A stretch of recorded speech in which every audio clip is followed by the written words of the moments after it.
सभी हमारे चैनल से जुड़ रहे हैं और आज हमारी मौजूदगी मधुबनी जिला के बासोपट्टी प्रखंड अंतर्गत है, जहां पे संविधान बचाओ आरक्षण बचाओ के खिलाफ में जगह जगह आंदोलन किया जा रहा है, जगह जगह बैठक की जा रही है।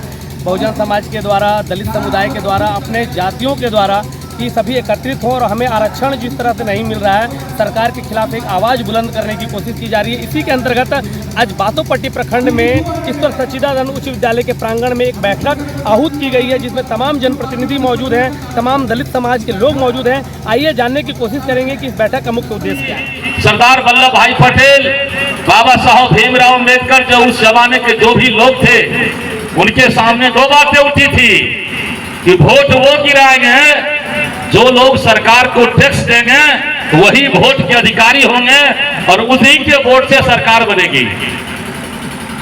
एक दूसरा विचार आया था कि वोट वो गिराएंगे जो उस देश के नागरिक होंगे, जिनका उम्र 20 वर्ष से अधिक होगा, वो लोग वोट गिराएंगे। ये दो बातें उठी थी। तो अंतिम निष्कर्ष इस बात पर आया कि वोट वही लोग गिराएगा जो सरकार को टैक्स देगा। अब सरकार को टैक्स कौन देगा? जिसके पास पूंजी होगी, जिसके पास पैसे होंगे, जिनके पास संपत्ति होगी, वो लोग सरकार को टैक्स देंगे और वही लोग वोट गिराएंगे और उन्हीं के वोट से सरकार बनेगी और वही सरकार चलेगी। उसी से भारत का सरकार संचालित होगा। सबसे पहले भारतीय संविधान पीठ में 2 सदस्य सरदार वल्लभ भाई पटेल और बाबा साहब भीमराव अम्बेडकर ने जो कमेटी के प्रस्ताव दिया गया था, उस प्रस्ताव को इन दो नेताओं ने सबसे पहले विरोध किया और कहा कि नहीं, अगर यह प्रस्ताव लागू होता है तो देश के अंदर जो गरीब समाज के वंचित लोग हैं, जिनके पास पैसे नहीं हैं, जिनके पास संसाधन की कमी है, समाज का वो तबका छूटा हो जाएगा और देश में पूंजीपतियों का राज हो जाएगा। इसीलिए इस प्रस्ताव का हम विरोध करते हैं। इस देश का जो नागरिक होगा, जो 20 वर्ष से ऊपर का होगा, वो सभी वोट गिराने का अधिकारी होगा। और अंतिम में यही वाला लेना था ना, बाबा साहब भीमराव अम्बेडकर ने इस प्रस्ताव को पारित किया और आज हम लोग वोट गिराने के अधिकारी हैं और आज हम लोग वोट गिरा के विधानसभा और लोकसभा जाते हैं। ये अधिकार हमको मिला था संविधान पीठ के द्वारा, बाबा साहब भीमराव अम्बेडकर के द्वारा। इस संविधान को लागू करवाने में बाबा साहब भीमराव अम्बेडकर को कितना झेलना पड़ा था, पूर्व के वक्ताओं ने बड़ी विस्तार से आपको बताया है। मैं आपसे आज भी कहता हूं कि जिस आजादी की बात आज भी हम कर रहे हैं, आजादी के हम 75वां बरस हम मना रहे हैं, फिर भी कहते हैं कि हम गुलाम हैं, मानसिक रूप से हम गुलाम हैं। ये बासोपट्टी प्रखंड तो सच में यथास्थितवादी, प्रतिक्रियावादी, सामंतवादी, मनुवादी लोगों का तो गढ़ माना जाता था। गांव में, कस्बों में, मोहल्लों में, बासोपट्टी के बभंदे चौराहे पर बोलने की हिम्मत और जरूरत हमारे पुरखों लोगों ने नहीं किया था। सर, आज का कार्यक्रम का मुख्य उद्देश्य के बारे में जानकारी देंगे। आज का कार्यक्रम का मुख्य उद्देश्य है जो SC, ST, OBC and minority को जो संविधान के तहत जो हमारा रिजर्वेशन मिला हुआ है, उसको जगाते हुए संगठित रूप से, वैचारिक रूप से हम एक करने जा रहे हैं और आने वाले समय में इसका शक्ति परीक्षण करेंगे। सर, अभी आप अपने मंच को संचालन कर रहे थे, उस वक्त आपके हमने एक लाइन बहुत अच्छी सुनी हुई थी कि भीमराव अम्बेडकर जी ने कहा है कि शिक्षा वो शेरनी का दूध है जो पिएगा वो दहाड़ेगा। लेकिन आपके समुदाय, आपके समाज में, ST, SC वर्ग में जो देखा जाता है, दलित समाज में, कि उसके पापा अलग ताश खेलते रहते, बच्चा अलग ताश खेलते रहता है, लेकिन बच्चों को शिक्षा के लिए प्रेरित नहीं किया जाता है। इसके बारे में क्या कहना है आपका? देखिए, आपने सही कहा कि संविधान निर्माता बाबा साहब ने हमारे लोगों को जगाने के लिए उन्होंने एक स्लोगन दिया था कि शिक्षा वह शेरनी का दूध है जो पिएगा दहाड़ मारेगा।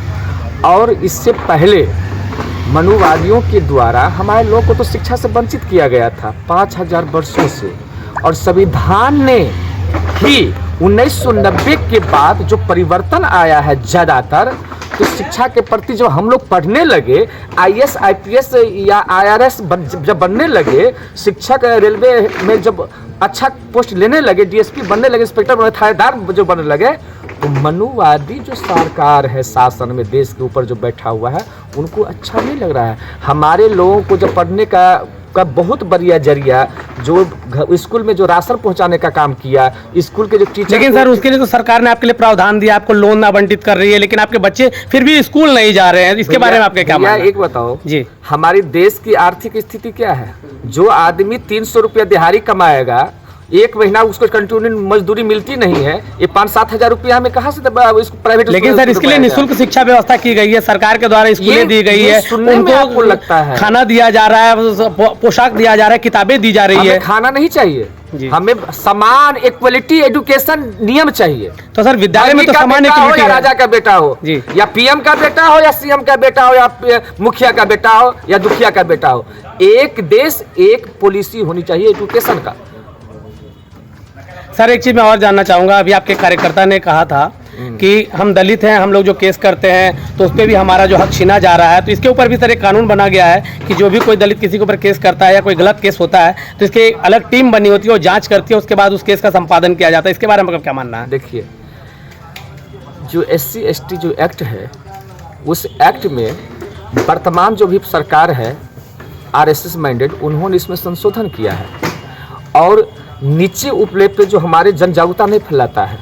जो भी इस देश में कानून बनती है, भारत के आम नागरिकों को प्रचार माध्यम से, वोकल मीडिया से, सोशल मीडिया से, इलेक्ट्रॉनिक मीडिया से, प्रिंट मीडिया से उसको जानकारी नहीं दिया जाता है, प्रशिक्षण नहीं दिया जाता है, जिसके अभाव में हमारे लोगों को जानकारी नहीं होने के कारण अवेयरनेस नहीं हो पाते हैं और मुख्यधारा से नहीं जुड़ पाते हैं। सर एक चीज़ और अंतिम सवाल रहेगा आपका कि जब जब भी कोई बात होती है तो कहा जाता है हमेशा वकीलों के बारे में कि उनको कॉलेजियम सिस्टम दिया गया है, वकील के ही जो बच्चे होते हैं वो जज बनते हैं, लेकिन इसमें एक प्रावधान है कि जो वकालत जो करता है तो पहले वकालत करेगा, उसके बाद मजिस्ट्रेट का एग्जाम देगा, उसके बाद वो कहते हैं SGM बनेगा, फिर CGM बनेगा, इसके बाद में जो है वो जो है हाई कोर्ट का वकील बनेगा। और जो सुप्रीम कोर्ट का जो कोर्ट बनता है, जो बोलते हैं जज बनते हैं, उनके लिए जो कॉलेजियम सिस्टम है उसके लिए भी 7 साल 8 साल का उसके पास एक्सपीरियंस होना चाहिए। उसके बाद उसके फॉर्म अप्लाई करते हैं, उसके बाद उसके लिए मान्यता प्राप्त होते हैं। तो सर आप लोग जो बोलते हैं कि ये सिस्टम हट जाना चाहिए, इसमें कहाँ तक ये है, इसके बारे में?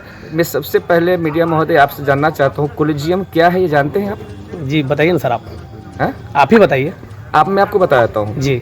आप भी हिंदू हो जी, मैं भी हिंदू हूँ जी, लेकिन आप मठाधीश बने हुए हो, खानदानी जी। तो ये कॉलेजियम सिस्टम सर लेकिन मैं यहाँ पे आपको रोकना चाहूंगा, अभी जो आप बोले खानदानी बने हुए हैं, इसमें भी एक सिस्टम है कि सर अगर उसके परिवार से अगर कोई जज होता है तो वो जो अगर जज है तो वो 8 साल की या 12 साल की जो उसका एक्सपीरियंस है उसके बावजूद उसमें जो है। जी सर बोलिए। ये कॉलेजियम जो सिस्टम है जी, इसमें इस देश में कॉलेजियम सिस्टम में कोई प्रावधान किया ही हुआ नहीं है। बाबा साहब संविधान में जो आरक्षण दिया हुआ है कि अभंगी का बेटा हो या हमारे उच्च वर्गीय का बेटा हो, वो सब आदमी परीक्षा देकर जाएगा, उसका परीक्षा ही नहीं लिया जाता है। सर लेकिन इसमें तो सर ऐसा प्रावधान तो दिया गया है ना कि सर वो मतलब भैया नहीं ना है, वहाँ पत्थर रख दिया गया है भाई।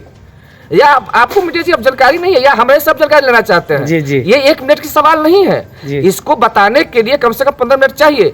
कॉलेजियम जो सिस्टम है वो परंपरागत किसी खास वर्गों के लिए ही, उसका दादा था, उसका बेटा होगा, अभी DY चंद्रचूड़ का बेटा के लिए सिफारिश किया है, आपको पता है बात? सर ये तो एक जज की कमेटी होती है जो उसके लिए नाम नामांकित किया जाता है कि उसे दिया जाता है, उसके बाद भी उस वकील पे भी सर जो उसके ऊपर कोई क्लेम न होना चाहिए। उस पैनल कमेटी में सारे उसी समाज के लोग होते हैं। जैसे अभी चुनाव आयोग का निर्णय संशोधन किया ना मोदी जी, पहले होता था विपक्ष का नेता जी, इसका सरकार का एक आदमी हो गया PM होगा जी, इसके बाद होता था CGI ऑफ इंडिया।